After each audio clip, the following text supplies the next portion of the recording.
In the latest, Israel claims that its strikes in Iran were needed to set back Tehran's nuclear ambitions. The first wave of Israel's Operation Rising Lion targeted Iranian nuclear and military sites, killing dozens of people, including top army commanders and atomic scientists. But experts believe that while the strikes have damaged some above-ground research facilities and infrastructure, they do not appear to have eliminated Iran's enrichment capabilities. Reports, videos, images and statements from both countries indicate no irreversible damage has been done. A Washington Post report citing experts said that thousands of centrifuges buried deep underground that enrich near weapons-grade uranium or the hundreds of pounds of material they have already produced.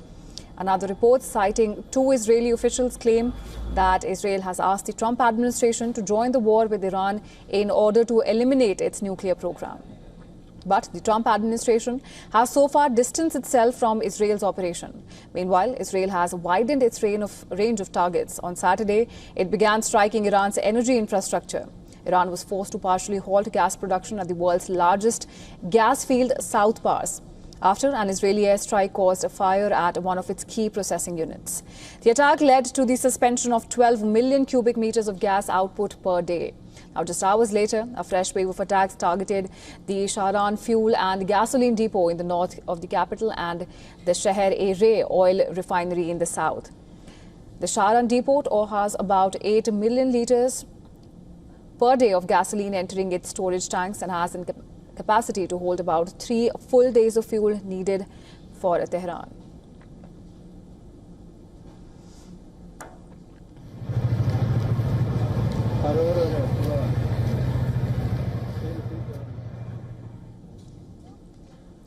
The targeting of Iran's energy facilities represented a significant escalation in its military campaign against Tehran.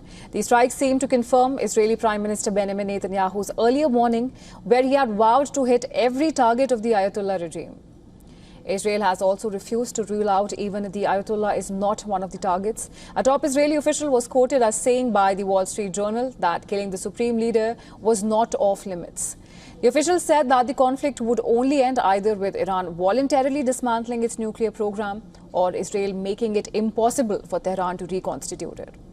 Iran's shifting targets show that it is yet to achieve its state target of dismantling Iran's capability to enrich, with some experts pointing out that it may have just spurred Iran to build nuclear bombs more quickly.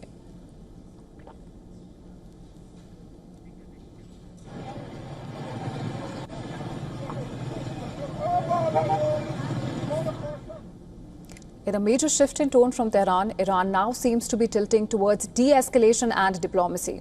Speaking at a press conference, Iran's Foreign Minister Abbas Araghchi said, if Israeli attacks stop, our responses will also stop.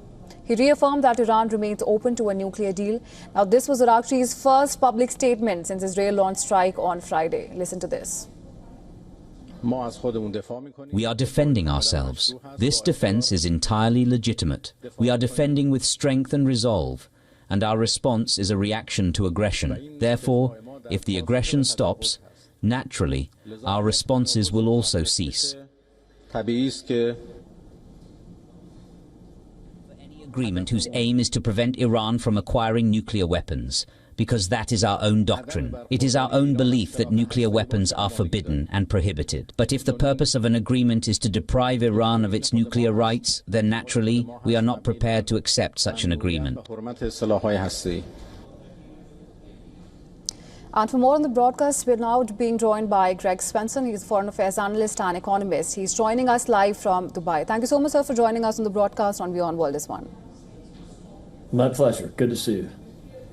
Let me begin by addressing the pressing matter at hand. Iran has now seemed to be tilting towards de-escalation and diplomacy. But speaking at a press conference, Iran's Foreign Minister Abbas Araghchi said that if Israel stops attacks, our responses will also stop. And moreover, he's also reaffirmed that Iran remains open to nuclear deal. Now, what do we make of these latest developments? It might be too little too late. I mean, the U.S. and our allies have been reaching out to Iran for a decade now, trying to come to an agreement. I thought the JCPOA in 2015 was a really bad deal and would not have ended the Iranian or the regime's attempts to acquire a nuclear bomb. Here we are 10 years later, and I think that, any messages from Iran, with the exception of we will stop developing a nuclear weapon, anything but that, I think, will be a non-starter with the U.S. and with Israel. Right, sir. And I think the important question that needs to be asked right now is that would Israel be willing to back down despite Iran giving way for diplomacy right now? Because we've heard from Netanyahu, who said he is urging United States to get involved in the war. So the pressing question is that if U.S. does get involved in the war, how is this going to change the game, and what would it mean for all the parties involved? Well, I don't think it changes much, because I think the U.S. has been very clear about its support for Israel, and President Trump has indicated that. The tactical difference is the U.S. probably has weapons and capabilities for bunker busters that can actually get way underground, significantly deeper than any Israelis. The Israelis are relying quite often on fighter jets to drop armaments on facilities, and that's adequate up until a point. So I think, yes, if the U.S. got involved with significantly larger bombers and arms, then that might change the fact that these bunkers that are very well protected might be more vulnerable. But that's just detail. I think the U.S. is averse to getting involved if it doesn't have to. Israel is surely doing the West and our allies a great favor by getting rid of, or at least attempting to get rid of, the nuclear capabilities of Iran. And Iran has been offered a significant number of times over the years, and even recently, with President Trump offering and putting an ultimatum in place. They missed the deadline on Friday, and therefore left Israel with little choice, and in many ways left the United States with little choice. Right, so and the Israeli attacks have dealt a significant blow to Iran's military and nuclear facilities. And now it would have hoped to deter Iran from its nuclear capabilities. But do you think there's a chance that the plan may backfire, as some experts are pointing out that it might spur Iran to develop its uranium enrichment and might actually do it quite quickly in retaliation? Do you think there's a real possibility of that panning out? I don't think so, because yes, there might be some desperation, some last minute effort to just destroy something with what little capabilities they have. But the timing was important. This became more urgent as the deadline passed, as they've ignored so much of what's going on in diplomatic circles, and it made it really impossible to negotiate. President Trump was very clear on this.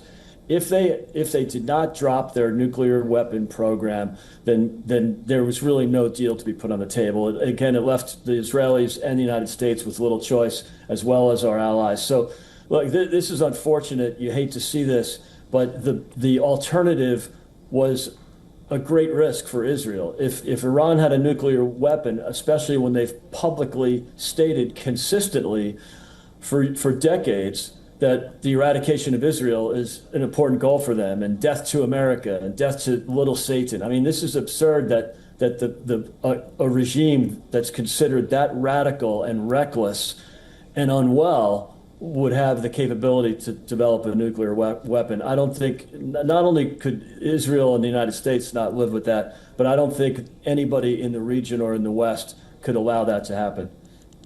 Right, so and we know that the United States is also not in the favor of war. Do you think U.S. is going to strong arm Israel into backing off from this conflict right now?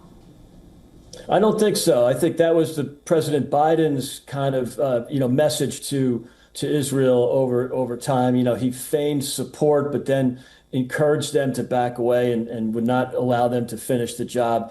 I think he stopped them from hitting the nuclear facilities last year when they hit some of the air defenses and conventional capabilities in Iran. It showed you how actually weak Iran was and vulnerable. So no, I don't think the president or anybody in the U.S. would want that. I think we will, of course, advocate peace and maybe try to dial it down and not escalate. But on the other hand, again, if Iran insists on continuing with developing nuclear weapons, it's going to be more difficult now, of course, without their top scientists and without some of the leadership of the IRCG. But as long as they continue to insist on that, that is too much danger and risk for U.S. and Israel to live with.